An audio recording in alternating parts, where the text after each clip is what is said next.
गुजरात की गृह मंत्री हर्ष संघवी ने कहा, स्वामी विवेकानंद की जयंती के अवसर पर आज देश भर में युवा दिवस मनाया जा रहा है। इस युवा दिवस पर हम स्वामी विवेकानंद को श्रद्धांजलि अर्पित करते हैं, जिनका जीवन और उनके उपदेश, विशेषकर उनके विचार।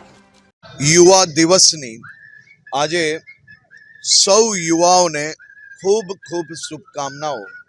આજે સ્વામી વિવેકાનંદજીની જન્મ જયંતિ નિમિત્તે દેશભરમાં આજનો દિવસ એ યુવા દિવસ તરીકે ઉજવાઈ રહ્યો છે અને આ યુવા દિવસના નિમિત્તે આજે ખાસ કરીને દિલ્હી ખાતે જે યુવાઓ માટે એક નવું પ્લેટફોર્મ દેશના લોકપ્રિય પ્રધાનમંત્રી આદરણીય શ્રી નરેન્દ્રભાઈ મોદીએ આપ્યું છે, તેના માધ્યમથી હજારો યુવાઓને રાજનીતિ હોય કે એમના જીવનમાં જે કોઈ ફિલ્ડ હોય એ ફિલ્ડમાં સફળતા પ્રાપ્ત કરવાનું પ્રોત્સાહન પૂરું પાડવા માટેનું એક ખૂબ જ મોટું સ્ટેજ પુરવાર થશે।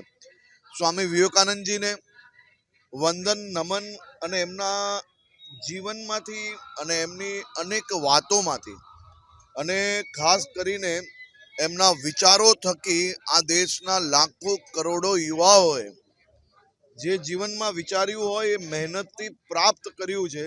આજે સ્વામી વિવેકાનંદજીની જન્મ જયંતિ નિમિત્તે સુરત મહાનગર ભારતીય જનતા પાર્ટી ચૂંટાયેલા સૌ પ્રતિનિધિ મહાનગરપાલિકાની ટીમ દ્વારા પૂજ્ય સ્વામી વિવેકાનંદજીની મૂર્તિ પર આજે ખાસ કરીને અહીંયા પ્રતિમા પર પૂજા વંદનાનો કાર્યક્રમ રાખેલો, ત્યાં હાજરી આપવાનો અવસર પ્રાપ્ત થયો।